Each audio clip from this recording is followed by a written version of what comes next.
ਕਿ ਜਿਹੜਾ ਕੁਝ ਹੋ ਰਿਹਾ ਹੁਣ ਪੰਜਾਬ ਦੇ ਵਿੱਚ ਉਹ ਮੈਂ ਤੁਹਾਡੇ ਸਾਹਮਣੇ ਇਹ ਸਾਰੀਆਂ ਗੱਲ ਰੱਖ ਸਕਾਂ। ਇਹ ਸ਼ੁਰੂ ਤਾਂ ਹੋਇਆ ਸੀ ਇਹ ਕੋਵਿਡ ਤੋਂ, ਔਰ ਫਿਰ ਫਸਲ ਵੱਢੀ ਜਾ ਰਹੀ ਸੀ, ਲੋਕਾਂ ਨੂੰ ਫਿਕਰ ਸੀ ਕਿ ਫਸਲ ਦਾ ਕੀ ਹੋਊਗਾ। ਵੈਸੇ ਇਹ ਸਾਰੀਆਂ ਗੱਲਾਂ ਤੁਸੀਂ ਮੈਥੋਂ ਜਾਣਨਾ ਚਾਹੁੰਦੇ ਸੀ। ਪਹਿਲੀ ਗੱਲ ਤਾਂ ਵਧਾਈ ਮੈਂ ਤੁਹਾਨੂੰ ਪਿਛਲੀ ਵਾਰ ਵੀ ਦਿੱਤੀ, ਫਿਰ ਦਿੰਦਾ। ਹੁਣ ਕੱਲ੍ਹ ਪਰਸੋਂ ਨੂੰ ਆਪਣੀ ਵਾਢੀ ਖਤਮ ਹੋ ਜਾਣੀ ਹੈ, ਖਰੀਦ ਖਤਮ ਹੋ ਜਾਣੀ ਹੈ, ਔਰ 128 ਲੱਖ ਸਾਡੇ ਮੈਟ੍ਰਿਕ ਟਨ ਤੱਕ ਇਹ ਆਪਣੀ ਫਸਲ ਐਤਕੀ ਪਹੁੰਚੀ ਹੈ। ਵਾਹਿਗੁਰੂ ਕਰੇ ਤੁਹਾਡੇ ਸਾਰੇ ਪਰਿਵਾਰ ਇਸ 'ਤੇ ਸੁਖੀ ਰਹਿਣ। ਉਹਦੇ 'ਚ ਤਕਰੀਬਨ 23,000 ਕਰੋੜ ਰੁਪਈਆ ਆਪਣੇ ਰੂਰਲ ਸੈਕਟਰ, ਆਪਣੇ ਕਿਸਾਨਾਂ ਵਾਸਤੇ ਇਹ ਆ ਚੁੱਕਿਆ ਇਸ ਫਸਲ ਦੇ ਰਾਹੀਂ। ਸੋ ਸਾਰੇ ਆਪਣੇ ਬੱਚਿਆਂ ਨੂੰ ਚੰਗੀ ਤਰ੍ਹਾਂ ਸਾਂਭ ਸਕੋਗੇ। ਜਿੱਥੇ ਤੱਕ ਕੋਵਿਡ ਦਾ ਮਸਲਾ ਹੈ, ਦੇਖੋ ਕੋਵਿਡ ਮੈਂ ਬਹੁਤ ਦੇਖਦਾ ਰਹਿੰਦਾ, ਲੋਕ ਕਹਿੰਦੇ ਵੀ ਰਹਿੰਦੇ ਨੇ ਕਿ ਜੀ ਹੁਣ ਮੁੱਕ ਚੱਲਿਆ, ਕੁਛ ਨਹੀਂ ਮੁੱਕਿਆ।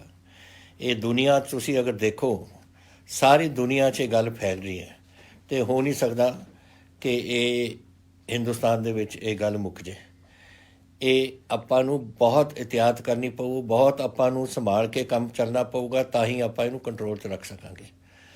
ਅੱਜ ਇਹ ਬਿਮਾਰੀ ਕੀ ਹੈ, ਸਾਨੂੰ ਪਤਾ ਹੈ ਕਿ ਵਾਇਰਸ ਹੈ। ਕਿਸ ਕਿਸਮ ਦਾ ਵਾਇਰਸ ਹੈ, ਕਿੱਥੋਂ ਆਇਆ, ਕੈਸੇ ਇਹਦੀ ਦੇਖਭਾਲ ਹੋਣੀ ਚਾਹੀਦੀ ਹੈ, ਕਿਸੇ ਨੂੰ ਕੁਛ ਨਹੀਂ ਪਤਾ। ਹੁਣ ਤਾਂ ਸਿਰਫ ਡਾਕਟਰ ਉਹੀ ਦੱਸਦੇ ਨੇ, ਥੋੜ੍ਹਾ ਬਹੁਤਾ ਜਿਹੜਾ ਤੁਹਾਨੂੰ ਦਵਾਈ ਕੋਈ ਕਰੋਸਿਨ ਦੇ ਦੇ ਜਾਂ ਕੁਛ ਦੇ ਦੇ ਤੁਹਾਨੂੰ ਤੁਹਾਡੀ ਸਿਹਤ ਠੀਕ ਰੱਖਣ ਵਾਸਤੇ, ਲੇਕਿਨ ਇਹਨੂੰ ਕੈਸੇ ਅਸੀਂ ਕਾਬੂ ਕਰ ਸਕਦੇ ਹਾਂ ਦੁਨੀਆ ਭਰ 'ਚ, ਉਹਦਾ ਹਾਲੇ ਕਿਸੇ ਨੂੰ ਪਤਾ ਨਹੀਂ। ਹਰ ਮੁਲਕ ਆਪਣੀ ਰਿਸਰਚ ਕਰ ਰਿਹਾ, ਹਿੰਦੁਸਤਾਨ ਵੀ ਕਰ ਰਿਹਾ, ਅਮਰੀਕਾ 'ਚ ਹੋ ਗਈ, UK 'ਚ ਹੋ ਗਈ, ਜਰਮਨੀ 'ਚ ਹੋ ਰਹੀ ਹੈ, ਸਵਿਟਜ਼ਰਲੈਂਡ ਵਿੱਚ ਹੋ ਰਹੀ ਹੈ, ਔਰ ਕੋਈ ਨਾ ਕੋਈ ਇਹਦਾ ਨਿਕਲੂਗਾ। ਲੇਕਿਨ ਜੋ ਪਤਾ ਲੱਗ ਰਿਹਾ ਜਦ ਨਿਕਲੂ ਕਿ ਕੀ ਇਹਦਾ ਇਲਾਜ ਹੈ, ਜਦ ਨੂੰ ਆਊਗਾ ਸਾਡੇ ਔਰ ਇੱਥੇ ਅਸੀਂ ਇਸਤੇਮਾਲ ਕਰ ਸਕਾਂਗੇ। ਸਾਲ ਲੰਘ ਸਕਦਾ ਇਸ 'ਚ, ਤਾਂ ਸਾਨੂੰ ਤਿਆਰੀ ਪੂਰੀ ਆਪਾਂ ਨੂੰ ਰੱਖਣੀ ਪਊਗੀ, ਔਰ ਅਸੀਂ ਰੱਖ ਰਹੇ ਹਾਂ। ਪੰਜਾਬ ਦੇ ਵਿੱਚ ਮੈਂ ਇਹ ਤੁਹਾਡੀ ਹਿੰਮਤ ਹੈ ਜਿਹੜੀ ਤੁਸੀਂ ਸਾਰਿਆਂ ਨੇ ਆਪਣੀ ਇਹਦਾ ਬਚਾਓ ਕੀਤਾ ਹੈ। ਜੋ ਅਸੀਂ ਸਰਕਾਰ ਵੱਲੋਂ ਤੁਹਾਨੂੰ ਦੱਸਦੇ ਰਹੇ ਹਾਂ ਕਿ ਡਾਕਟਰ ਇਹ ਕਹਿੰਦੇ ਨੇ ਕਿ ਤੁਸੀਂ ਆਪਣੇ ਘਰਾਂ ਦੇ ਵਿੱਚ ਰਹੋ, ਤੁਸੀਂ ਮਾਸਕ ਪਾਓ, ਤੁਸੀਂ ਬਾਹਰ ਆਪਣੇ ਜਾ ਕੇ ਜਦੋਂ ਜਾਂਦੇ ਹੋ ਤੁਸੀਂ ਲੋਕਾਂ ਨੂੰ 6 ਫੁੱਟ ਤੋਂ ਘੱਟ ਨਾ ਤੁਸੀਂ ਆਪਣਾ ਵਕਫਾ ਰੱਖੋ, ਤਾਂ ਕਿ ਤੁਸੀਂ ਉਹਨਾਂ ਦੇ ਨਾਲ ਜਿਹੜੀ ਗੱਲ ਤੁਸੀਂ ਉਹਨਾਂ ਨਾਲ ਕਰਨੀ ਹੈ। ਉਹ ਇਹ ਸਾਰੀਆਂ ਚੀਜ਼ਾਂ ਦੱਸੀਆਂ। ਫਿਰ ਡਾਕਟਰਾਂ ਨੇ ਕਿਹਾ ਹੱਥ ਧੋ, ਸਾਬਣ ਇਸਤੇਮਾਲ ਕਰੋ, ਜਿੰਨੀ ਵਾਰ ਧੋ ਸਕਦੇ ਹੋ ਉਨਾ ਚੰਗਾ ਹੈ। ਇਹਦੇ ਜਿਹੜੀਆਂ ਤੁਸੀਂ ਗੱਲਾਂ ਕੀਤੀਆਂ ਨੇ ਨਾ, ਉਹਦੇ ਨਾਲ ਪੰਜਾਬ ਦੇ ਵਿੱਚ ਕਾਬੂ ਰਿਹਾ। ਇਹ ਸ਼ੁਰੂਆਤ ਕਿੱਥੋਂ ਹੋਈ ਸੀ? ਜਦੋਂ ਕੁਛ ਸਾਡੇ NRI ਬਾਹਰੋਂ ਆਏ, ਕੁਛ ਏਅਰਪੋਰਟ ਆਏ ਆਪਣੇ ਅੰਮ੍ਰਿਤਸਰ, ਕੁਛ ਆਏ ਆਪਣੇ ਮੋਹਾਲੀ ਵਿੱਚ, ਔਰ ਕੁਛ ਦਿੱਲੀ ਰਾਹੀਂ ਆਏ। 1,35,000 ਆਏ, ਉੱਥੋਂ ਸ਼ੁਰੂਆਤ ਹੋਈ। ਥੋੜ੍ਹੀ ਬਹੁਤੀ ਨਵਾਂ ਸ਼ਹਿਰ ਵਿੱਚ, ਔਰ ਥੋੜ੍ਹੀ ਬਹੁਤੀ ਹੁਸ਼ਿਆਰਪੁਰ ਵਿੱਚ। ਉਸ ਤੋਂ ਬਾਅਦ ਫਿਰ ਇਹ ਜਿਹੜਾ ਨਿਜ਼ਾਮੂਦੀਨ ਦਾ ਉੱਥੋਂ ਦਿੱਲੀ ਤੋਂ ਉੱਥੋਂ ਆਏ, ਉਹ ਮਾਨਸਾ, ਸੰਗਰੂਰ ਉੱਧਰਲੇ ਪਾਸੇ, ਉੱਥੇ ਇਹ ਗੱਲ ਉੱਥੇ ਫੈਲ ਗਈ। ਫਿਰ ਉਸ ਤੋਂ ਬਾਅਦ ਜਿਹੜੇ ਸਾਡੇ ਨੰਦੇੜ ਸਾਹਿਬ ਤੋਂ ਆਏ, ਔਰ ਉਹਨਾਂ ਦੇ ਨਾਲ ਹੀ ਸਾਡੇ ਕੋਲ 4,000 ਬੰਦਾ ਗਿਆ ਸੀਗਾ ਰਾਜਸਥਾਨ 'ਚ ਸਰੋਂ ਵੱਢਣ ਲਈ, ਉਹ ਜਿਹੜੇ ਵਾਪਸ ਆਏ, ਔਰ ਕੁਛ ਕੋਟਾ ਤੋਂ ਆਏ। ਇਹ ਸਾਰਿਆਂ ਦੇ ਨਾਲ ਫਿਰ ਇੱਕ ਸਪਾਈਕ ਆਈ, ਲੇਕਿਨ ਉਹ ਵੀ ਕਾਬੂ ਅਸੀਂ ਕਰ ਲਈ। ਸੋ ਬਾਹਰੋਂ ਜਿਹੜੀਆਂ ਆਈਆਂ ਨੇ ਉਹ ਕਾਬੂ ਹੋ ਗਿਆ। ਹੁਣ ਕੀ ਹੋ ਰਿਹਾ ਉਰੇ? ਹੁਣ ਇੱਕ ਜਦੋਂ ਕੋਈ ਬਾਹਰੋਂ ਆਉਂਦਾ ਹੈ, ਔਰ ਅਗਰ ਉਹ ਬੰਦਾ ਬਗੈਰ ਡਾਕਟਰ ਦੇ ਕੋਲ ਆਪਣੇ ਜਿੱਥੇ ਸਾਡੀ ਟੀਮਸ ਨੇ ਉਹਨਾਂ ਨੂੰ ਰਿਪੋਰਟ ਕਰੇ ਬਗੈਰ ਆਪਣੇ ਘਰਾਂ ਚਲੇ ਜਾਂਦਾ, ਫਿਰ ਸਾਨੂੰ ਉਹਨਾਂ ਨੂੰ ਜਾ ਕੇ ਪਿੱਛੋਂ ਭਾਲਣਾ ਪੈਂਦਾ ਕਿ ਕਿਹਨੂੰ ਮਿਲਿਆ ਇਹ ਬੰਦਾ।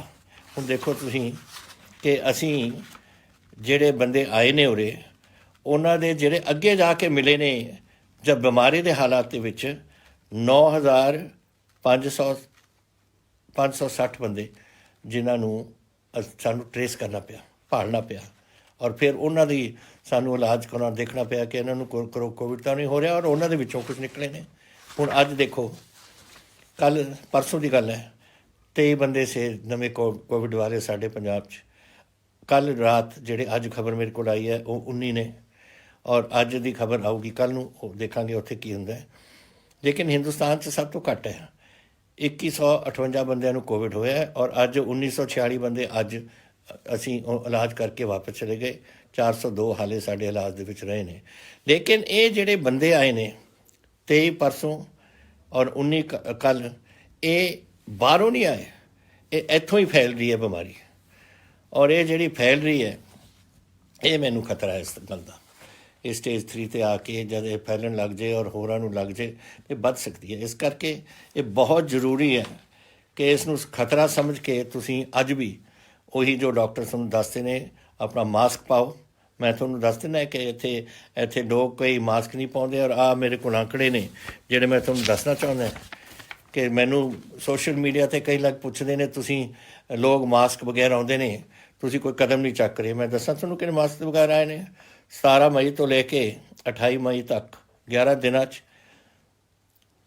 36,820 बंदे फाइन हुए ने जिन्हां ने मास्क नहीं पाया, और 4,032 बंदे फाइन हुए ने जिन्हां ने सड़कों के थुके।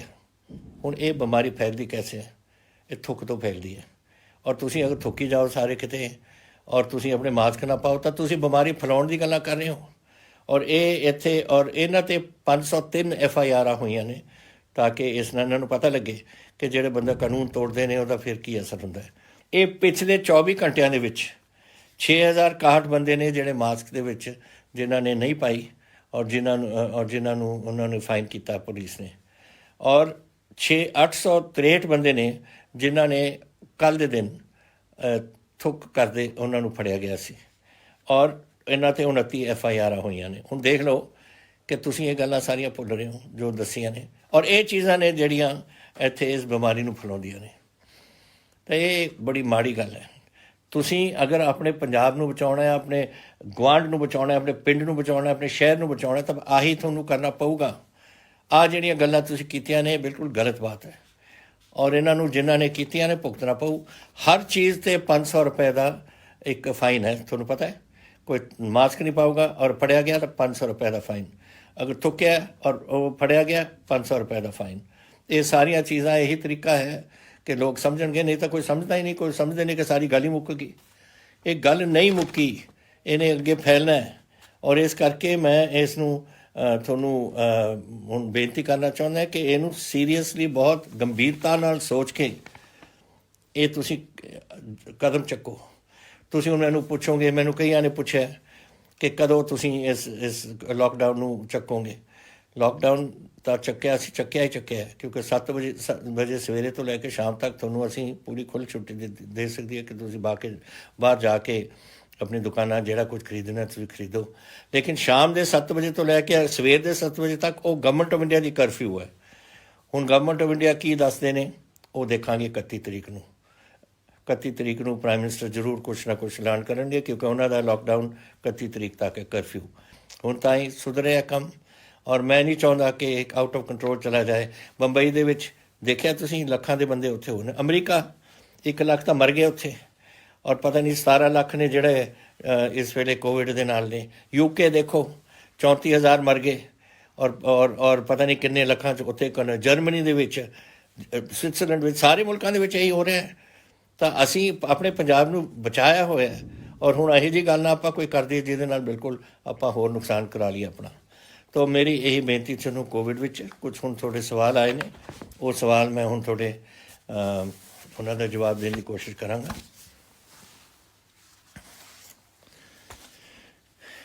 पहला सवाल था ये की तुसीं कर सकोगे, उन्होंने किसी ने पूछा है, दीपांशु जी ने, कि अपनी नौकरियां आपां पंजाब च वधा सकीए। देखो वीरो, नौकरियां बनदियां ने कैसे? सरकारी नौकरियां होंदियां ने, पर वो तो छोड़ियां ही होंदियां ने। जिन्ने रिटायर होंदे ने उन्ने नਵੇਂ ਬੰਦੇ आ ਜਾਂਦੇ ਨੇ, कोई नवीं कोई चीज़ लग जाती है, ਉਹਦੇ थोड़े ਜਿਹੇ ਹੋਰ ਲੱਗ ਜਾਂਦੇ ਨੇ। इंडस्ट्री ਦੇ ਵਿੱਚ ਹੁਣ ਖੁਸ਼ੀ ਦੀ ਇਹ ਗੱਲ ਹੈ ਕਿ ਪਹਿਲਾਂ ਜਿੱਥੇ 2% ਸੀ, और सिर्फ 2% साड़ी 2,56,000 ਦੇ ਵਿੱਚੋਂ इंडस्ट्री ਚੱਲ ਰਹੀ ਸੀ। ਉਹ ਗੋਬਿੰਦਗੜ੍ਹ ਥੋੜੀ ਬਹੁਤੀ और थोड़ी फार्मास्यूटिकल इंडस्ट्री ਚੱਲ ਰਹੀ ਸੀ। ਹੁਣ ਕੁਝ ਦਿਨਾਂ 'ਚ जद ਤੋਂ ਇਹ ਖੋਲ੍ਹਿਆ सेंटर ने, उदों तो 85% ही साड़ी इंडस्ट्री हुण चल पई है, और साढ़े लेबर भी उत्थे है। तुसीं नौकरियां की गल कीती, 65% साड़ी लेबर इस वेले साढ़े वो फैक्ट्रियां दे विच काम कर रही है। सो ये लेबर का तो आही तरीका है। ਹੁਣ ਝੋਨੇ ਦੀ ਬਿਜਾਈ ਸ਼ੁਰੂ ਹੋਣੀ ਆ, ਉੱਥੇ ਵੀ ਲੇਬਰ ਲੱਗੂ। ਫਿਰ ਵਾਢੀ ਹੋਣੀ ਆ, ਉੱਥੇ ਵੀ ਲੱਗੂ। ਫਿਰ ਕਣਕ ਦੀ ਬਿਜਾਈ ਹੋ, ਉੱਥੇ ਵੀ ਲੱਗੂ। ਤਾਂ ਸਾਰੀਆਂ ਇਹ ਕੋਈ ਖੇਤੀਬਾੜੀ ਨਾਲ ਸੰਬੰਧਿਤ ਨੇ, ਕੋਈ ਫੈਕਟਰੀਆਂ ਦੇ ਨਾਲ ਸੰਬੰਧਿਤ ਨੇ, ਕੋਈ ਹੋਰ ਨੌਕਰੀਆਂ ਨੇ ਜਿਹੜੀਆਂ ਲੋਕ ਆਪਣੀਆਂ ਕਰਦੇ ਨੇ, ਕੋਈ ਕੰਸਟਰਕਸ਼ਨ ਇੰਡਸਟਰੀ ਵਿੱਚ ਹੈ, ਕੋਈ ਕਿਤੇ ਹੈ। ਫਿਰ ਤੁਸੀਂ ਮੈਨੂੰ ਪੁੱਛਿਆ IT industry, multinational IT companies ਤੁਸੀਂ ਪੰਜਾਬ ਦੇ ਵਿੱਚ ਲਿਆਓ। ਇਹ ਤਾਂ ਪਹਿਲਾਂ ਹੀ ਅਸੀਂ ਲਿਆਏ ਹੋਏ ਹਾਂ। ਮੋਹਾਲੀ ਅਗਰ ਤੁਸੀਂ ਜਾ ਕੇ ਦੇਖੋ, ਜਦੋਂ ਮੇਰੀ ਪਹਿਲੀ ਸਰਕਾਰ ਸੀ ਅਸੀਂ ਇੰਨੀਆਂ ਉੱਥੋਂ ਲਿਆਈਏ। ਕੁਆਰਕ ਲੱਗੀ ਸੀ, ਜਿਹੜੇ ਤੁਸੀਂ ਵੱਡੇ ਵੱਡੇ ਨਾਮ ਜਾਣਦੇ ਹੋ ਸਾਰੇ ਇੱਥੇ ਆਏ ਹੋਏ ਸੀ। ਕਿ ਕੁਛ ਰੁਕਿਆ ਕੰਮ, ਕੁਛ ਬਦਲ ਗਿਆ ਕੰਮ। ਹੁਣ IT ਇੰਡਸਟਰੀ ਵੀ ਐਡਵਾਂਸ ਕਰ ਰਹੀ ਹੈ, ਕੁਛ ਕਿਸੇ ਤਰੀਕੇ ਨਾਲ ਚੱਲਦੀ ਹੈ, ਕੋਈ ਕਿਸੇ ਤਰੀਕੇ ਨਾਲ ਚੱਲਦੀ ਹੈ। ਤਾਂ ਹਾਲੇ ਵੀ ਚੱਲ ਰਹੀਆਂ ਨੇ, ਇੱਥੇ ਕਈ ਉਰੇ ਆਈਆਂ ਨੇ। ਵਾਧਾ ਉਹਨਾਂ 'ਚ ਆਉਣਾ। ਹੁਣ ਅਗਰ ਹਾਲਾਤ ਸੁਧਰਨਗੇ ਤਾਂ ਫਿਰ ਵਾਧਾ ਉਹਨਾਂ ਦੇ ਵਿੱਚ ਉਦੋਂ ਆਊਗਾ। ਇਹ ਜਸਟਿਸ ਸਿੱਧੂ ਸਾਹਿਬ ਨੇ ਅਤੇ ਗੌਰਵ ਕੁਮਾਰ ਜੀ ਨੇ ਫਾਜ਼ਿਲਕਾ ਤੋਂ ਪੁੱਛਿਆ ਮੈਨੂੰ। ਔਰ ਫਿਰ ਮੈਨੂੰ ਰੁਚਿਕਾ ਜੀ ਨੇ ਮੈਨੂੰ ਇਹ ਪੁੱਛਿਆ, ਤੁਹਾਨੂੰ 2% ਸਾਡੀ ਜਿਹੜੀ GSTP ਹੈ 6 ਲੱਖ ਕਰੋੜ, ਉਹਨਾਂ ਦੇ ਵਿੱਚੋਂ ਸਾਨੂੰ 3% ਦਾ ਲੋਨ ਲੈਣ ਵਾਸਤੇ ਇਜਾਜ਼ਤ ਹੈ। ਉਹ ਅਸੀਂ 2% ਹੋਰ ਮੰਗੀ ਸੀ ਕਿ 3% ਤੋਂ ਤੁਸੀਂ 5% ਕਰ ਦਿਓ ਕਿ ਅਸੀਂ ਲੈ ਸਕੀਏ। ਔਰ ਉਹ ਇਜਾਜ਼ਤ ਉਹਨਾਂ ਨੇ ਦੇ ਦਿੱਤੀ ਹੈ ਸਾਨੂੰ। ਲੇਕਿਨ ਉਹਦੇ 'ਤੇ ਇਹਨਾਂ ਨੇ ਕੰਡੀਸ਼ਨ ਲਗਾ ਦਿੱਤੇ। ਹੁਣ ਇਹ ਕੰਡੀਸ਼ਨ ਨਹੀਂ ਲੱਗ ਸਕਦੇ। ਇਹ ਫੈਡਰਲ ਸਟਰਕਚਰ ਹੈ। ਸਾਡਾ ਆਰਥਿਕਤਾ ਸਾਡੇ ਆਪਣੇ ਹੱਥਾਂ ਦੇ ਵਿੱਚ ਹੈ, ਸਾਡੇ ਹੱਥਾਂ ਦੇ ਵਿੱਚ। ਫਾਈਨੈਂਸ਼ੀਅਲ ਜਿਹੜੇ ਇੰਸਟੀਟਿਊਸ਼ਨਸ ਨੇ ਕੈਸੇ ਚੱਲਦੀਆਂ ਨੇ ਉਹ ਸਾਡਾ ਕੰਮ ਹੈ। ਫਾਈਨੈਂਸ ਕੈਸੇ ਚੱਲਦੇ ਨੇ ਕਿਸੇ ਮਹਿਕਮੇ ਦੇ, ਉਹ ਸਾਡਾ ਕੰਮ ਹੈ। ਔਰ ਤੁਸੀਂ ਨਹੀਂ ਲਗਾ ਸਕਦੇ ਇਹਦੇ 'ਤੇ ਕਿ ਤੁਸੀਂ ਉਹਦੇ 'ਤੇ ਲਗਾ ਦਿਓ ਕਿ ਜਿਹੜਾ ਅਗਰ ਤੁਸੀਂ ਇਹ 0.5% ਲੈਣਾ ਤਾਂ ਇਹ ਕਰਨਾ ਪਊ, ਜਾਂ 1% ਲੈਣਾ ਤਾਂ ਇਹ ਕਰਨਾ ਪਊ। ਤੁਹਾਡੇ ਹੱਥ 'ਚ ਨਹੀਂ। ਅਸੀਂ ਨਹੀਂ ਇਸ ਗੱਲ ਨੂੰ ਮੰਨਦੇ। ਐਂਡ ਇਹਨਾਂ ਨੂੰ ਗਵਰਨਮੈਂਟ ਆਫ ਇੰਡੀਆ ਨੂੰ ਇਸ ਨੂੰ ਅਮੈਂਡ ਕਰਨਾ ਪਊਗਾ ਕਿ ਅਨਕੰਡੀਸ਼ਨਲ ਇਹ ਸਾਨੂੰ ਇਹ ਪੈਸੇ ਦੇਣੇ ਪੈਣਗੇ ਉਹਨਾਂ ਨੂੰ, ਜਿਹਦੇ ਨਾਲ ਅਸੀਂ ਆਪਣੇ ਪੰਜਾਬ ਨੂੰ, ਸਾਨੂੰ ਪਤਾ ਹੈ ਕਿ ਸਾਡੇ ਕਿਹੜੇ ਮਹਿਕਮੇ ਦੇ ਵਿੱਚ ਸਾਨੂੰ ਕੀ ਕੁਛ ਲੋੜ ਹੈ। ਔਰ ਸਾਡਾ ਪੈਸਾ ਹੈ, ਅਸੀਂ ਉਧਾਰ ਲੈ ਰਹੇ ਹਾਂ ਔਰ ਅਸੀਂ ਮੋੜਨਾ ਹੈ। ਔਰ ਤੁਸੀਂ ਸਾਨੂੰ ਦੱਸੋ ਕਿ ਕੈਸੇ ਕਰੋ। ਇਹ ਕੈਸੇ ਚੱਲ ਸਕਦਾ ਕੰਮ? ਇਹੀ ਸਾਡੀ ਪ੍ਰੋਬਲਮ ਅੱਜ ਤੋਂ ਨਹੀਂ, ਜਦ ਝਗੜਾ ਵੀ ਪੰਜਾਬ ਦੇ ਵਿੱਚ ਇੱਕ ਵਾਰ ਹੋਇਆ ਸੀ ਕਈ ਸਾਲ 1970-80 ਦੇ ਵਿੱਚ, ਇੱਕ ਜਿਹੜੀ ਮੰਗ ਸੀ ਆਈ ਸੀ ਫੈਡਰਲ ਸਟਰਕਚਰ ਦੀ, ਜਿਹੜੀ ਕਿ ਤੁਸੀਂ ਸਾਡੇ ਤੋਂ ਸਾਰੀਆਂ ਤਾਕਤਾਂ ਖਿੱਚ ਰਹੇ ਹੋ। ਇਹ ਬਿਲਕੁਲ ਗਲਤ ਬਾਤ ਹੈ। ਅਸੀਂ ਸਟੇਟ ਹੈ, ਅਸੀਂ ਚਲਾਉਂਦੇ ਹਾਂ, ਲੋਕਾਂ ਨੂੰ ਅਸੀਂ ਚਲਾਉਂਦੇ ਹਾਂ। ਔਰ ਇਹ ਅਸੀਂ ਸਾਰੇ ਸਟੇਟ ਰਲ ਕੇ ਇੱਕ ਮੁਲਕ ਬਣਾਉਂਦੇ ਨੇ। ਪਰ ਸਾਡੀ ਜਿਹੜੀ ਆਰਥਿਕਤਾ ਹੈ ਔਰ ਸਾਡੀ ਸੰਭਾਲ ਹੈ ਉਹ ਸਾਡੇ ਕੋਲ ਹੋਣੀ ਚਾਹੀਦੀ ਹੈ। ਸਾਨੂੰ ਨਹੀਂ ਕਹਿ ਸਕਦਾ ਕੋਈ ਕਿ ਤੁਸੀਂ ਆਹ ਚੀਜ਼ ਕਰੋ ਜਾਂ ਉਹ ਚੀਜ਼ ਕਰੋ, ਜਾਂ ਉਹਦੇ 'ਤੇ ਤੁਸੀਂ ਅਸੀਂ ਇਹ ਕੰਡੀਸ਼ਨ ਲਾਵਾਂਗੇ ਜਾਂ ਉਹ ਕੰਡੀਸ਼ਨ ਲਾਵਾਂਗੇ। ਅਸੀਂ ਇਹਦੇ ਨਾਲ ਸਹਿਮਤ ਨਹੀਂ, ਔਰ ਇਹ ਨਹੀਂ ਹੋਏਗਾ ਸਾਡੇ ਵਾਸਤੇ।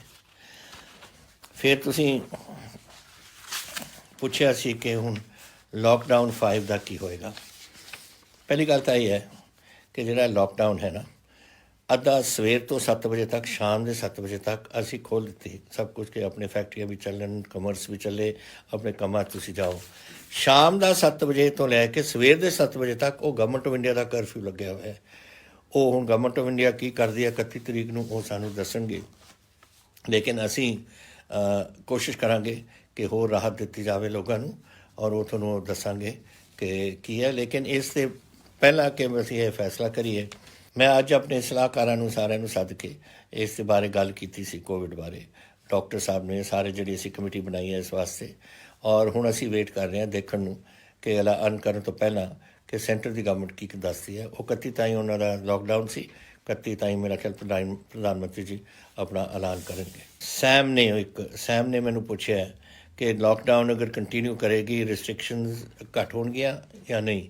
ਜ਼ਰੂਰ ਘੱਟ ਕਰਾਂਗੇ। ਇਹ ਤਾਂ ਅਸੀਂ, ਜੈਸੇ ਮੈਂ ਤੁਹਾਨੂੰ ਕਿਹਾ ਕਿ ਡਾਕਟਰ ਅੰਤ ਵਿੱਚ ਦਾ ਫੈਸਲਾ ਗਵਰਨਮੈਂਟ ਆਫ ਇੰਡੀਆ ਔਰ ਅਸੀਂ ਰਲ ਕੇ ਕਰਾਂਗੇ ਇਸ ਗੱਲ 'ਤੇ ਕਿ ਕੀ ਕਰਨਾ ਹੈ ਕੀ ਨਹੀਂ ਕਰਨਾ।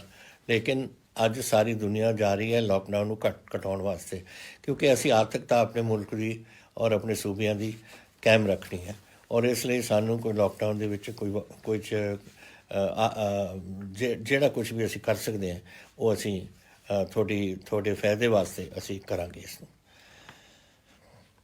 ਕੇਸ ਤੁਸੀਂ ਕਹੇ ਨੇ ਕਿ ਅੰਮ੍ਰਿਤਸਰ ਦੇ ਵਿੱਚ ਡਾਕਟਰ ਕਹਿ ਰਹੇ ਨੇ, ਇਹ ਵਰੁਣ ਨੇ ਅੰਮ੍ਰਿਤਸਰ ਤੋਂ, ਕਿ ਇਹ ਕਮਿਊਨਿਟੀ ਸਪਰੈਡ ਹੋ ਰਹੀ ਹੈ। ਇਹੀ ਮੈਂ ਹੁਣੀ ਗੱਲ ਕਰਕੇ ਹਟਿਆ। ਔਰ ਮੈਂ ਤੁਹਾਨੂੰ ਆਪਣੇ ਅੰਮ੍ਰਿਤਸਰ ਦਾ ਹੀ ਦੱਸ ਦਿੰਦਾ ਤੁਹਾਡੇ ਆંકੜੇ ਕੀ ਨੇ।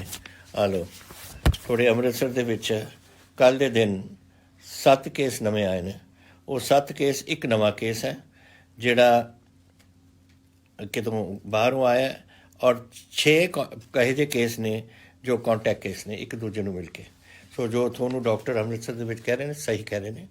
ਇਹ ਹੁਣ ਆਪਸ 'ਚ ਫੈਲ ਰਹੀ ਹੈ ਗੱਲ ਆਪਣੇ ਸ਼ਹਿਰਾਂ ਦੇ ਵਿੱਚ, ਆਪਣੇ ਮੁਹੱਲਿਆਂ ਦੇ ਵਿੱਚ ਜਿੱਥੇ ਵੀ ਹੈ, ਔਰ ਇਹ ਖਤਰਨਾਕ ਚੀਜ਼ ਹੈ।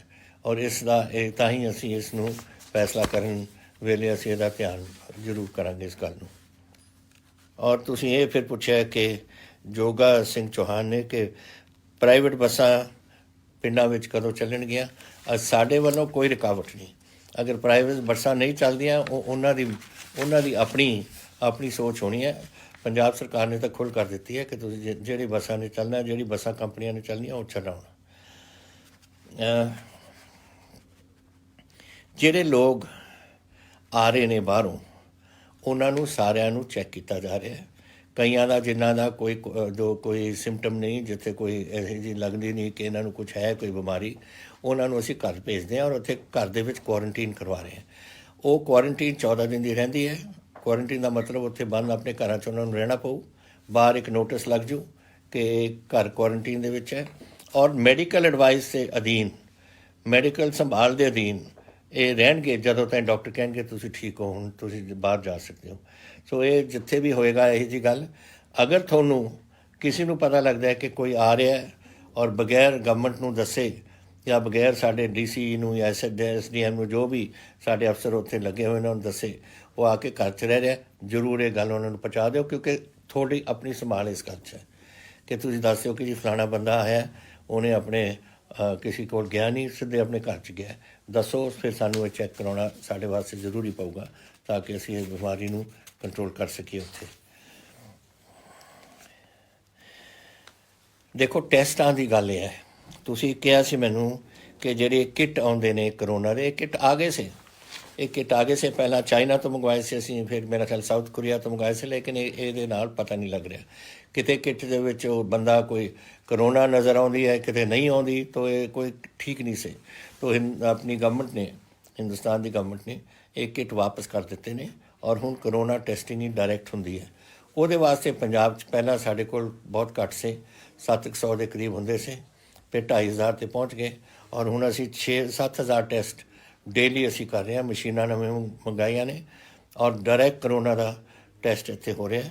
ਤਾਂ ਕੋਈ ਇਹੋ ਜਿਹੀ ਗੱਲ ਹੁੰਦੀ ਹੈ ਤਾਂ ਤੁਹਾਨੂੰ 24 ਘੰਟੇ 'ਚ ਪਤਾ ਲੱਗ ਜੂ ਕਿਸੇ ਨੂੰ ਕਰੋਨਾ ਹੈ ਜਾਂ ਨਹੀਂ ਹੈ। ਉਹ ਜਿਹੜਾ ਟੈਸਟ ਹੁੰਦਾ ਸੀ ਉਹ ਕਰੋਨਾ ਟੈਸਟ ਨਹੀਂ ਸੀ, ਉਹ ਐਂਟੀਬਾਡੀਜ਼ ਟੈਸਟ ਹੁੰਦਾ ਸੀ, ਇੱਕ ਹੋਰ ਕਿਸਮ ਦਾ ਟੈਸਟ। ਉਹ ਨਹੀਂ ਠੀਕ ਚੱਲਿਆ ਤਾਂ ਸਾਨੂੰ ਇਹ ਕਰਨਾ ਪਿਆ। ਹੁਣ ਇਹ ਸੰਦੀਪ ਜੀ ਲੁਧਿਆਣੇ ਤੋਂ ਉਹਨਾਂ ਨੇ ਸਵਾਲ ਕੀਤਾ ਮੈਨੂੰ, ਤੁਸੀਂ ਫਿਰ ਕਈ ਮੈਨੂੰ ਦੁਬਈ ਤੋਂ ਇੱਕ ਕਮਲਜੀਤ ਸਿੰਘ ਜੀ ਨੇ ਲਿਖਿਆ ਚੰਡੀਗੜ੍ਹ ਅਸੀਂ ਆਉਣਾ ਚਾਹੁੰਦੇ ਹਾਂ, ਕੋਈ ਫਲਾਈਟਾਂ ਨਹੀਂ। ਦੇਖੋ ਫਲਾਈਟਾਂ ਆਹਿਸਤਾ ਸਾਰੀ ਸ਼ੁਰੂ ਹੋ ਰਹੀਆਂ ਨੇ ਔਰ ਉਹਦੇ ਵਿੱਚ ਡੇਲੀ 3 ਫਲਾਈਟਾਂ ਦੁਬਈ 'ਚੋਂ ਆ ਰਹੀਆਂ ਨੇ ਲੋਕਾਂ ਨੂੰ ਲੈ ਕੇ। ਤੁਹਾਡਾ ਤਰੀਕਾ ਇੱਕੋ ਹੀ ਹੈ, ਅਸੀਂ ਵੀ ਇਤਲਾਹ ਕਰ ਦਾਂਗੇ, ਲੇਕਿਨ ਕੌਂਸੂਲੇਟ ਜੋ ਹੈ ਸਾਡਾ ਹਿੰਦੁਸਤਾਨ ਦਾ ਉੱਥੇ ਦੁਬਈ ਦੇ ਵਿੱਚ, ਉੱਥੇ ਜਾ ਕੇ ਤੁਸੀਂ ਆਪਣਾ ਨਾਮ ਨੋਟ ਕਰਾਓ ਔਰ ਦੱਸੋ ਕਿ ਤੁਸੀਂ ਚੰਡੀਗੜ੍ਹ ਪਹੁੰਚਣਾ ਔਰ ਜਦੋਂ ਫਲਾਈਟ ਦੇ ਵਿੱਚ ਉਹਨਾਂ ਨੂੰ ਜਗ੍ਹਾ ਹੋਏਗੀ ਤੁਹਾਨੂੰ ਉੱਥੇ ਭੇਜਣਗੇ। ਨਾਰਮਲ ਫਲਾਈਟਾਂ ਹਾਲੇ ਨਹੀਂ ਚੱਲੀਆਂ, ਇਹ ਸਿਰਫ ਜੋ ਆਪਣੇ ਲੋਕ ਉੱਥੇ ਫਸੇ ਹੋਏ ਨੇ ਉਹਨਾਂ ਵਾਸਤੇ ਫਲਾਈਟ ਹੈ। ਤਾਂ ਇਹ ਤੁਸੀਂ ਆਪਣੇ ਕੌਂਸਲ ਜਨਰਲ ਕੋਲ ਜਾਓ ਕੌਂਸੂਲੇਟ ਵਿੱਚ ਔਰ ਜਿਹੜਾ ਉੱਥੇ ਅਫਸਰ ਨਿਯੁਕਤ ਕੀਤਾ ਉਹ ਆਪਣਾ ਨੋਟ ਸਭ ਕੁਛ ਉਹਨੂੰ ਨੋਟ ਕਰਾਓ। ਫਿਰ ਤੁਸੀਂ ਇਹ ਵੀ ਪੁੱਛਿਆ ਕਿ UK ਦੇ ਕਦੋਂ ਫਲਾਈਟਾਂ ਜਾਣਗੀਆਂ। ਸਿਰਫ ਇੱਕ ਜਾ ਰਹੀ ਹੈ ਇਸ ਵੇਲੇ ਫਲਾਈਟ ਅੰਮ੍ਰਿਤਸਰ ਤੋਂ, ਅੱਗੇ ਕਦੋਂ ਜਾਣਗੀਆਂ, ਕਿੱਥੋਂ ਜਾਣਗੀਆਂ, ਇਹ ਹੁਣ ਜਦੋਂ ਗਵਰਨਮੈਂਟ ਆਫ ਇੰਡੀਆ ਫੈਸਲਾ ਕਰੂ ਉਹ ਦੱਸਣਗੇ। ਕਿਉਂਕਿ ਫਲਾਈਟਾਂ ਦਾ ਕੰਮ ਉਹਨਾਂ ਦਾ ਹੈ ਔਰ ਉਹਨਾਂ ਨੂੰ ਆਪਣੇ ਜੈਸੇ ਹੁਣ UK ਦੇ ਨਾਲ ਅਗਰ ਉਹ 4 ਫਲਾਈਟਾਂ ਭੇਜਦੇ ਨੇ ਆਪਾਂ 4 ਭੇਜਦੇ ਹਾਂ, ਅਗਰ ਉਹ 7 ਭੇਜਣਗੇ ਆਪਾਂ 7 ਭੇਜਾਂਗੇ। ਇਹ ਸਿਸਟਮ ਹੁੰਦਾ ਹੈ, ਕੁਛ ਰੱਖਿਆ ਹੁੰਦਾ। ਤਾਂ ਜਦੋਂ ਗਵਰਨਮੈਂਟ ਆਫ ਇੰਡੀਆ ਫੈਸਲਾ ਕਰੂ ਫਿਰ ਹੀ ਅਸੀਂ ਦੱਸ ਸਕਾਂਗੇ। ਇਹ ਸਾਡੇ ਅਧੀਨ ਨਹੀਂ ਹੈ, ਫਲਾਈਟਸ ਉਹੀ ਦੱਸਣਗੇ। ਇਹ ਸਵਾਲ ਸੀ ਮਨਸੀ ਪੂਰੀ ਜੀ ਦਾ ਅੰਮ੍ਰਿਤਸਰ ਤੋਂ। ਤੁਸੀਂ ਫਿਰ ਹੋਰ ਪੁੱਛਿਆ ਧੀਰਜ ਸ਼ਰਮਾ ਹੈਦਰਾਬਾਦ ਤੋਂ ਕਿ ਮੈਂ ਫਸਿਆ ਹੋਇਆ, ਸਾਡੇ ਲੋਕ ਫਸੇ ਹੋਏ ਨੇ ਪੂਨਾ, ਹੈਦਰਾਬਾਦ ਅਤੇ ਬੈਂਗਲੌਰ, ਕਦੋਂ ਚੰਡੀਗੜ੍ਹ ਦੀ ਫਲਾਈਟ ਸ਼ੁਰੂ ਹੋ ਰਹੀਆਂ ਨੇ। ਕੁਛ ਅੱਜ ਸ਼ੁਰੂ ਹੋ ਗਈਆਂ, ਬੈਂਗਲੌਰ ਦੀ ਤਾਂ ਸ਼ੁਰੂ ਹੋ ਗਈ, ਪੂਨਾ ਔਰ ਹੈਦਰਾਬਾਦ 2-4 ਦਿਨਾਂ 'ਚ ਇਹ ਵੀ ਸ਼ੁਰੂ ਹੋ ਜਾਣੀਆਂ। ਆਹਿਸਤਾ ਇਹ ਫਲਾਈਟਾਂ ਇੰਟਰਨਲ ਆਪਣੀਆਂ ਫਲਾਈਟਾਂ ਸ਼ੁਰੂ ਹੋ ਰਹੀਆਂ। ਧਰੁਵ ਜੈਨ ਜੀ, ਦੀਪਾਂਸ਼ੂ ਕੁਮਾਰ ਜੀ ਨੇ ਪੁੱਛਿਆ what are your views on foreign elements like Khalistan organisation try to disturb the peace in Punjab. ਮੇਰਾ ਖਿਆਲ ਤੁਹਾਨੂੰ ਬੜਾ ਇਹ पता होना चाहिए है कि मैं इससे बहुत सख्त खिलाफ है और सख्त कार्रवाई करूँगा। मैं पंजाब की आब हवा बिगड़ नहीं देनी। और चाहे अज ही आया एक बंदा उत्थे ये साढ़े पंजाब हिंदुस्तान तो बैन लग गई इसके उपर, ये लोगों को उत्थे खराब करता है। और इनू हुण औख ये है कि जदों इन्हों का ट्रूडो आया सी उरे प्राइम मिनिस्टर, मैं उन्होंने लिस्ट दी सी कि किहड़ी ये बदमाशी करते हैं और पंजाब की आब हवा खराब करते हैं। बिच ही नाम से पतवंत सिंह का, और ये हुण उत्थे जाके रौड़ा रूड़ा पा रहा है। पर ट्रूडे नूं आए नूं 2 साल हो गए ने, पता नहीं हुण तां सुत्ता पिया सी कुछ। पर यही बंदा है जिहड़ा साडी बिगाड़ पाउण की कोशिश करता है। ये अगर ये समझदा है कि ये इन्नी हिम्मत है ना, बढ़ के देखे पंजाब मैं सीधा करके इनू छड्डूंगा उत्थे। इस किस्म की पंजाब दे विच एक गल सुन लो, बहुत साडा नुकसान होया। 14 साल असीं इत्थे भुगते हैं, पता नहीं किन्ने लोग मरे ने, किन्ना इत्थे नुकसान आर्थिक तौर पर होया, किन्ने पुलिस वाले मरे ने, किन्ने आम जनता मरी है। थोड़ा ख्याल मैं हुण देऊँगा इन्हूं पतवंत इन्हों ये बंदियां नूं उरे बढ़ के कुछ करन दा बिल्कुल नहीं आना। कोई इत्थे गड़बड़ करने की कोशिश करे, चाहे पाकिस्तान करे, चाहे ये करन, चाहे ये लोग हुण अपने आप कोशिश गुंडागर्दी जो इत्थे करदे ने, सारिਆਂ ਨੂੰ ਅਸੀਂ चंगी तरह इन्हों अंदर सीधा करांगे।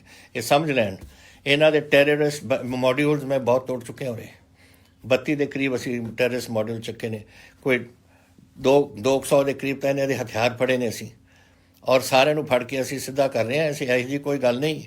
ये ना समझण इत्थे कि पंजाब इत्थे आके तुसीं जो जी करदा तुसीं करी चलो।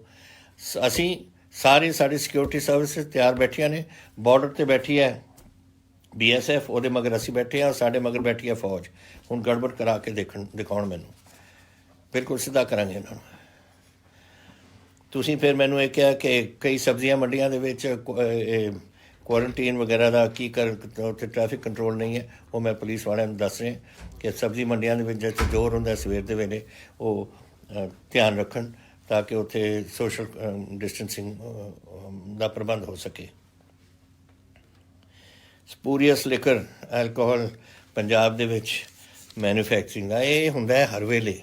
जब कदे बैन लग जाता है ना, चाहे अमरीका का इतिहास देख लो या किसी का भी देख लो, उदों लोग एक गड़बड़ करन दी कोशिश करते हैं।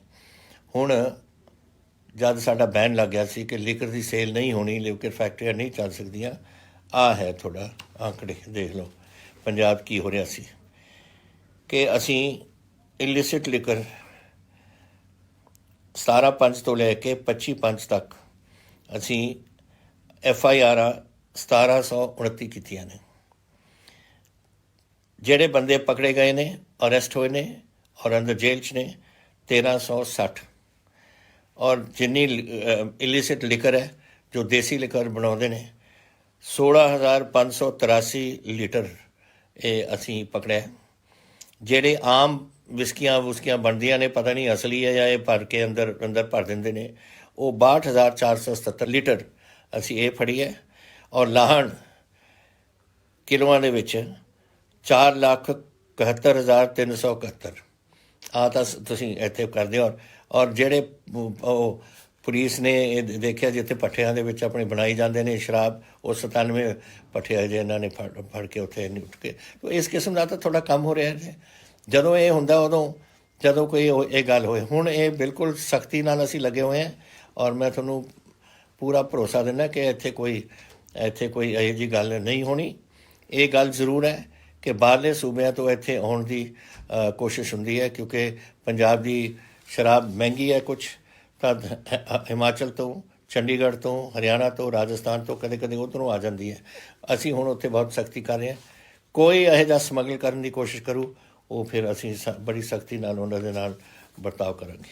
सदर जी ने कलकत्ते तो कि what will you say about stand of between India and China, जो चीन और हिंदुस्तान के नाल उपरले पासे उन्होंने उधर फिक्र है, क्योंकि उधर अरुणाचल दे विच कुछ हो रहा है, और सानू इधर फिक्र है क्योंकि इधर साढ़े कश्मीर के कोल अक्साई चीन वगैरह विच हो रहा है।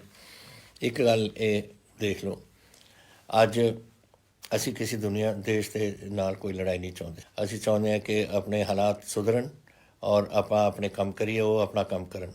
लेकिन अगर ये जी गल्लां करते हैं जिथे असी बना रहे अपनी पोंगोंग सो दे कोल, ਅਪ ਚਸ਼ੂਲ ਦੇ ਕੋਲ ਅਸੀਂ ਬਣਾਉਂਦੇ ਹਾਂ ਆਪਣੀ ਇੱਕ ਸੜਕ। ਉਹਨਾਂ ਨੂੰ ਕੀ ਤਕਲੀਫ ਹੈ ਇਸ ਕੰਮ 'ਚ? ਜਦੋਂ ਉਹਨਾਂ ਨੇ ਸਾਡੇ ਏਰੀਆ 'ਚ ਅਕਸਾਈ ਚਿੰਨ ਦੇ ਵਿੱਚ ਇਹ ਸਭ ਕੁਝ ਸਾਂਭੀ ਬੈਠੇ ਨੇ ਔਰ ਸੜਕਾਂ ਬਣਾ ਰਹੇ ਨੇ, ਸਾਡੀ ਏਰੀਆ 'ਚ ਉਹ ਬਣਾ ਰਹੇ ਨੇ। ਉਹ ਅਸੀਂ ਉਹਨਾਂ ਨੂੰ ਕਹਿੰਦੇ ਰਹਿੰਦੇ ਹਾਂ, ਉਹ ਕੁਝ ਸੁਣਦੇ ਨਹੀਂ। ਲੇਕਿਨ ਅਸੀਂ ਇੱਕ ਸੜਕ ਬਣਾਉਂਦੇ ਹਾਂ, ਉਹਨਾਂ ਨੂੰ ਤਕਲੀਫ ਹੋ ਰਹੀ ਹੈ ਕੋਈ ਕਿਸਮ ਦੀ। ਤੋ ਆਪਾਂ जैसे अगर डिप्लोमैटिक तरीके नाल ਇਹਦਾ ਕੋਈ समझौता हो सकता है तो बड़ी अच्छी गल है, हो जाए। ਅਸੀਂ नहीं चाहते कि झगड़ा होए, लेकिन ਆਪਾਂ पिठ भी नहीं दिखानी। और ये चीनिया ਨੂੰ पता होना चाहिए कि एक बार हो गया सो हो गया। 1962 हिंदुस्तान की फौज ਹੁਣ बिल्कुल तैयार बैठी है, तो ये साढ़े नाल पंगा ना लो। लेकिन जैसे मैंने कहा ਅਸੀਂ जंग नहीं चाहते, लेकिन अगर ਅਸੀਂ करते रहे फिर साढ़े कोल कोई होर चारा नहीं रहना। इस करके तुसी भी सुधरो और ਤੁਸੀਂ ਸੁਧਰ ਕੇ ਸਾਡੇ ਨਾਲ ਗੱਲਬਾਤ ਕਰੋ ਔਰ ਇਹਦਾ ਹੱਲ ਕੱਢੀਏ ਆਪਾਂ ਕੁਝ। ਇਹ ਹੁਣ ਬੜੀ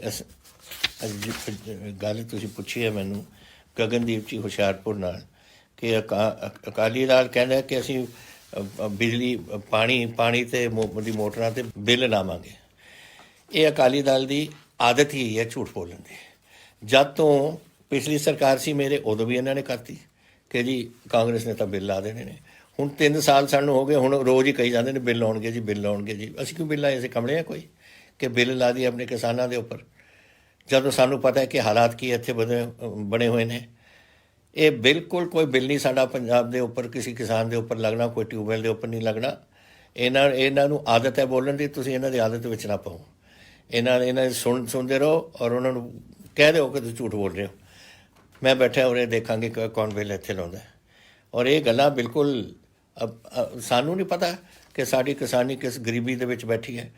ਸਾਡੇ ਤਕਰੀਬਨ 70% ਦੇ ਕੋਲ ਸਾਡੇ 5 ਕਿੱਲੇ ਤੋਂ ਘੱਟ ਦੇ ਮਾਲਕ ਨੇ, ਮਸਾਂ ਆਪਣੀ ਰੋਟੀ ਖਾਂਦੇ ਨੇ, ਬੱਚਿਆਂ ਨੂੰ ਰੋਟੀ ਖਵਾਉਂਦੇ ਨੇ। ਉਹਨਾਂ 'ਤੇ ਹੁਣ ਕੈਸੇ ਅਸੀਂ ਬਿੱਲ ਲਾ ਦਈਏ? ਤੋ ਇਹਨਾਂ ਗੱਲਾਂ 'ਤੇ ਤੁਸੀਂ ਨਾ ਹੋ। ਇਹ ਜ਼ਰੂਰ ਹੈ ਕਿ ਅਸੀਂ ਜਿਹੜੀ ਇਹ ਗਵਰਨਮੈਂਟ ਆਫ ਇੰਡੀਆ ਨੇ ਕੰਡੀਸ਼ਨ ਲਾਇਆ ਜਿਹੜਾ ਲੋਨ ਦੇਣ ਦਾ ਕਿ ਇਹ ਜਿਹੇ ਕੁਝ ਬਿੱਲ ਕਰਨੇ ਚਾਹੀਦੇ ਨੇ, ਤਾਂ ਪਰ ਉਹ ਸਾਡੀ ਮਰਜ਼ੀ, ਅਸੀਂ ਲਾਈਏ ਅਸੀਂ ਨਾ ਲਾਈਏ। ਜਿੱਥੇ ਤਾਈਂ ਸਵਾਲ ਕਰਨ ਦੀ ਗੱਲ ਹੈ ਤੁਸੀਂ ਉਹਨੂੰ ਕਰੋ, ਉਹਨਾਂ ਨੂੰ ਕਰੋ ਕਿ ਤੁਸੀਂ ਆਪਣੇ ਵਜ਼ੀਰ ਬਿਠਾਏ ਹੋਏ ਨੇ ਉੱਥੇ ਦਿੱਲੀ ਦੀ ਸਰਕਾਰ ਵਿੱਚ, ਜਿਹੜਾ ਫੈਸਲਾ ਕਰਦੀ ਹੈ ਕਿ ਇੱਥੇ ਬਿੱਲ ਲਾਓ। ਔਰ ਕਿਆ ਕਰ ਰਹੀ ਹੈ ਹਰਸਿਮਰਤ ਕੌਰ? ਕਿਉਂ ਬੈਠੀ ਹੈ ਉੱਥੇ? ਉਹ ਕਿਉਂ ਨਹੀਂ ਬੋਲਦੀ ਕੈਬਨਿਟ ਦੇ ਵਿੱਚ? ਉਹ ਕਿਉਂ ਨਹੀਂ ਕਹਿੰਦੀ ਕਿ ਅਸੀਂ ਬਿੱਲ ਨਹੀਂ ਅਸੀਂ ਲਗਵਾਉਣ ਦੇਵਾਂਗੇ? ਉਹ ਤਾਂ ਕਹਿਣਾ ਨਹੀਂ। ਜਿਹੜੀ ਅਸੀਂ ਨਹੀਂ ਕਰਨ ਲੱਗੇ ਉਹ ਕਹਿਣਾ ਜੀ ਕਾਂਗਰਸ ਪਾਰਟੀ ਲਾਊਗੀ ਜੀ ਬਿੱਲ। ਤੋ ਇਹ ਜਿਹੜੀਆਂ ਗੱਲਾਂ ਸੈਂਟਰ ਦੀਆਂ ਇਹ ਜਿਹੀ ਚੀਜ਼ਾਂ ਨੇ, ਇਹ ਲੋਕਾਂ ਨੂੰ ਤੁਸੀਂ ਸਦਾ ਵਾਸਤੇ ਗੁੰਮਰਾਹ ਨਹੀਂ ਕਰ ਸਕਦੇ। ਇੱਕ ਵਾਰ ਕਰ ਲਓ, 2 ਵਾਰ ਕਰ ਲਓ, ਸਦਾ ਹੀ ਗੁੰਮਰਾਹ ਕਰਨ ਦੀ ਕੋਸ਼ਿਸ਼ ਕਰੀ ਜਾਂਦੇ ਨੇ। ਸੋ ਇਹ ਗੱਲਾਂ ਤੁਸੀਂ ਛੱਡੋ, ਕੋਈ ਬਿੱਲ ਨਹੀਂ ਲੱਗੇਗਾ। ਔਰ ਇੱਥੇ ਅਸੀਂ ਬਿਲਕੁਲ ਆਪਣਾ ਜੈਸੇ ਪਹਿਲਾਂ ਚੱਲਦਾ ਰਿਹਾ ਐਂ ਹੀ ਚੱਲੂਗਾ ਕੰਮ। ਅਗਰ ਉਹਨਾਂ ਨੇ ਸਾਨੂੰ ਇਹ ਕੰਡੀਸ਼ਨ ਲਾਈ ਹੈ ਤਾਂ ਜਿਹੜੀ ਕੰਡੀਸ਼ਨ ਲੱਗਣੀ ਹੈ, ਜਿੰਨਾ ਹਿੱਸੇ ਦਾ ਕੰਡੀਸ਼ਨ ਲੱਗਣਾ, ਅਸੀਂ ਨਹੀਂ ਮੰਨਾਂਗੇ ਉਸ ਨੂੰ। ਉਹ ਉਹਨਾਂ ਦੀ ਮਰਜ਼ੀ ਹੈ, ਫਿਰ ਉਸ ਤੋਂ ਬਾਅਦ ਸਾਨੂੰ ਇਜਾਜ਼ਤ ਦੇਣ ਜਾਂ ਨਾ ਦੇਣ। ਟਿੱਡੀਆਂ ਦਾ ਜਿਹੜਾ ਕੰਮ ਹੈ ਮਸਲਾ ਤੁਸੀਂ ਮੈਨੂੰ ਪੁੱਛਿਆ ਹੈ, ਵਿਕਰਮ ਸਿੱਧੂ, ਰਜੌੜਾ ਗੌਰਵ ਅਤੇ ਵਿਭੂਤੀ ਭੂਸ਼ਣ ਨੇ ਕਿ ਇਹ ਟਿੱਡੀਆਂ ਦੇ ਉੱਪਰ ਤੁਸੀਂ ਕੀ ਕਰ ਰਹੇ ਹੋ। ਦੇਖੋ ਇਹ ਟਿੱਡੀਆਂ ਦਾ ਬਹੁਤ ਬੜਾ ਹੈ। ਬਲੂਚਿਸਤਾਨ ਦੇ ਵਿੱਚ ਇਹਨਾਂ ਨੇ ਜਨਮ ਲਿੱਤਾ ਔਰ ਉੱਧਰੋਂ ਇੱਧਰ ਨੂੰ ਆ ਗਏ। ਇਹ ਆ ਗਏ ਸੀ ਸੰਗਰੀਆ ਤੱਕ। ਸੰਗਰੀਆ ਤੋਂ ਕੱਲ੍ਹ ਉਹ ਨੀਚੇ ਨੂੰ ਚਲੇ ਗਏ ਔਰ ਮੱਧ ਪ੍ਰਦੇਸ਼ ਦੀ ਤਰਫ। ਪਰ ਅਸੀਂ ਤਿਆਰੀ ਰੱਖੀ ਹੈ 7 ਜ਼ਿਲ੍ਹਿਆਂ ਜੋ ਬਿਲਕੁਲ ਨੀਚੇ ਰਾਜਸਥਾਨ ਹਰਿਆਣੇ ਦੇ ਨਾਲ ਲੱਗਦੇ ਨੇ, ਸਾਰਿਆਂ ਦੇ ਵਿੱਚ ਸਾਡੇ ਕੋਲ ਤਿਆਰੀ ਹੈ। ਦਵਾਈਆਂ ਛਿੜਕਾਉਣ ਵਾਲੀਆਂ ਮਸ਼ੀਨਾਂ ਸਭ ਕੁਝ ਤਿਆਰ ਪਿਆ। ਅਗਰ ਬਾਈ ਚਾਂਸ ਆ ਜਾਣ ਅਸੀਂ ਕਾਬੂ ਕਰਾਂਗੇ। ਲੇਕਿਨ ਇਸ ਵੇਲੇ ਵਾਹਿਗੁਰੂ ਦੀ ਕਿਰਪਾ ਨਾਲ ਆਪਣੇ ਵੱਲ ਨਹੀਂ ਆ ਰਹੇ, ਉੱਧਰ ਨੂੰ ਜਾ ਰਹੇ ਨੇ ਅਤੇ ਉਹਨਾਂ ਦੇ ਜਿਹੜੇ ਸੂਬੇ ਨੇ ਉਹ ਆਪਣਾ ਪ੍ਰਬੰਧ ਉੱਥੇ ਕਰ ਰਹੇ ਨੇ ਇਸ ਦਾ। ਇਹ ਫਿਰ ਗੋਬਿੰਦ ਜੀ ਨੇ ਕਪੂਰਥਲੇ ਤੋਂ ਬਿੱਲ ਦੇ ਬਾਰੇ ਪੁੱਛਿਆ, ਬਿਜਲੀ ਦੇ ਬਿੱਲਾਂ ਦਾ। ਉਹ ਮੈਂ ਤੁਹਾਨੂੰ ਦੱਸ ਚੁੱਕਿਆ, ਦੁਬਾਰਾ ਦੱਸਣ ਦੀ ਲੋੜ ਨਹੀਂ ਉਸਦੀ ਕਿ ਸਾਡਾ ਕੋਈ ਬਿੱਲ ਨਹੀਂ ਲੱਗੇਗਾ ਇੱਥੇ ਐਗਰੀਕਲਚਰ ਪੰਪਾਂ 'ਤੇ। ਤੁਸੀਂ ਇੱਥੋਂ ਜਵਾਹਰਪੁਰ, ਇੱਥੇ ਸਾਡੇ ਗੁਆਂਢੀ ਹੋ ਤੁਸੀਂ, ਪਿੰਡ ਗਵਾਰਪੁਰ ਆਪਣੇ ਮੋਹਾਲੀ ਦੇ ਵਿੱਚ ਹੀ ਡੇਰਾ ਬੱਸੀ ਦੇ ਏਰੀਆ 'ਚ। ਔਰ ਤੁਸੀਂ ਮੈਨੂੰ ਕਿਹਾ ਕਿ ਸਾਡੇ 50 ਕੇਸ ਸਾਡੇ ਹੋ ਚੁੱਕੇ ਨੇ, ਬਟ ਵਾਹਿਗੁਰੂ ਦੀ ਕਿਰਪਾ ਨਾਲ ਸਾਰੇ ਠੀਕ ਨੇ। ये भी तुसी क्या है कि आप लोगों को बोलो कि कोरोना से डरे मत, सरकार की जो हदायतें हैं उस पर पालन करो। वो कहते ने कि डरो नहीं, मैनू हो चुके है, मैं ठीक हो गया, पर करो तुसी वही गल्लां जो सरकार कहंदियां ने, सोशल डिस्टेंसिंग, हथ धोना जो डॉक्टर वगैरह कहते हैं, एक कुलविंदर सैनी है डेरा बसी तो, एक होर आई है उन्होंने तो ही इतों ही जसप्रीत भारद्वाज जी। मैं एक कैमिस्ट्री का लैक्चरर है, कैमिस्ट्री में पढ़ाना है, मैं ऑनलाइन क्लासे लैना है। मैं बड़ा खुश है जेडे तुसी कदम उठाए ने ते असी सारे बिल्कुल ठीक है। साढ़े जेडे जिन्होंने हो गया सी कोरे ठीक हो गए। तुसी फिर ये पूछा मैनू कि कदों ये पूछा मैनू मानिक ने नीरज शर्मा, चेतन शर्मा जलंधर और करण नागरा और प्रभजोत सिंह के 10वीं दे डिकलेयर कदों करोगे। डिकलेयर तो असी कर ही देते कि ना 5वीं ना 8वीं ना 10वीं दे कोई थोनू इम्तिहान करने की लोड़ नहीं। जो थोड़े सर्टिफिकेट है वो सर्टिफिकेट थोनू बन के साड़ी डिपार्टमेंट ऑफ एजुकेशन देख लेगी कि थोनू ये पहुँच जा। फिर तुसी एक कुलदीप कौर जी ने लुधियाने कहा है कि कुछ स्कूल खुलन लग गए ने, ये बिल्कुल नहीं खुलणगे। जो हुक्म है सरकार का मनणगे इस स्कूल। और मैं डिप्टी कमिश्नर को सुनेहा भेज रहा कि चैक करन, खास करके लुधियाने जितों तुसीं पुछया कि किहड़े स्कूल खुले ने, इन्हां ते फाइन करांगे असीं नहीं असीं होण देना।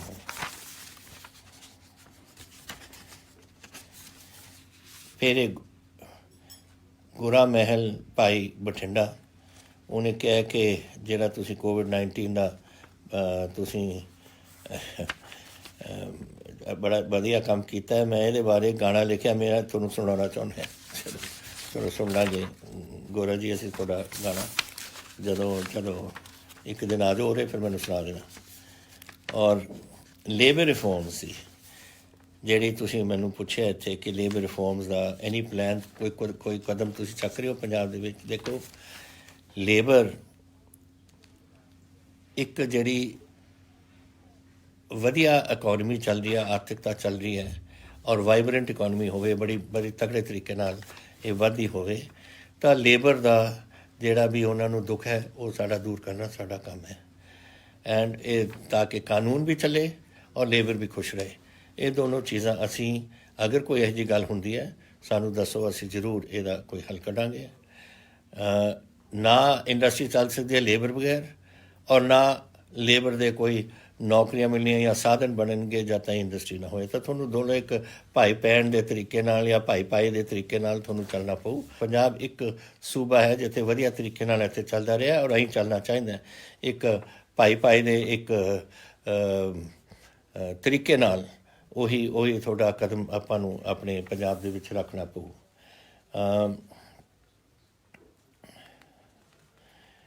तो यही गल्लां सीआं थोड़ियां तुसीं जिहड़े मैनूं सवाल कीते ने। मैनूं वाहिगुरू करे ये जिहड़े हुण आपां मैनूं मेरे मन ते तां यही कोविड दा हुण रहिंदा है। हुण फसल तां आ गई अपनी, लेकिन ये कोविड एक चीज़ बीमारी है। मैं नहीं चाहुंदा कि देखो हर पंजाबी जिन्हों कोविड हुंदा मैनूं दुख है।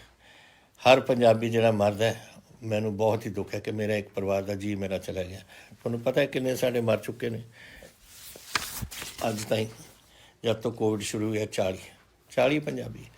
तो सारे कल्ले कल्ले जिन्हों के परिवार ने, तुसीं तां सारे मेरे वीर हो। कोई मेरा भाई है, कोई बच्चे ने, कोई तुसीं मेरे बजुर्ग हो। ये मैनूं दुख हुंदा है जब मैं गल हुंदियां ने। तां ही मैं तुहानूं बार बार ये कदम चक्कण नूं कहना है कि आपां बचा लो अपने बंदिआं नूं। और प्लीज़ मेरी गल तुसीं मन्नो कि तुसीं अपने सोशल डिस्टेंसिंग रखो, हत्थ धो, किसी कोई फालतू गल्लां करने की लोड़ नहीं। और मास्क पाओ, मास्क मैं सख्ती करूँ। 500 रुपए हुण फाइन है मास्क अगर कोई नहीं पाउंदा, और 500 रुपए फाइन है अगर कोई थुकदा। और इनू मैं बढ़ा दूंगा होर, लेकिन मैं इत्थे करोना नहीं आउण देना। मैं और थोनू मैं बेनती करदा तुसीं सारे पंजाबी हो, अपने अपने सूबे नूं, अपने गुआंढ नूं, अपने पिंड नूं, अपने शहर नूं तुसीं बचाउणा है। और थोनू ये कदम चकने पैणगे। यही मैं इत्थों एक गल तुहाथों मंगदा और मैं आस करदा है तुसीं मेरी गल मन्नोगे। हुण मिलांगे आपां फिर अगले हफ्ते। बहुत धन्नवाद तुहाडा। जय हिंद।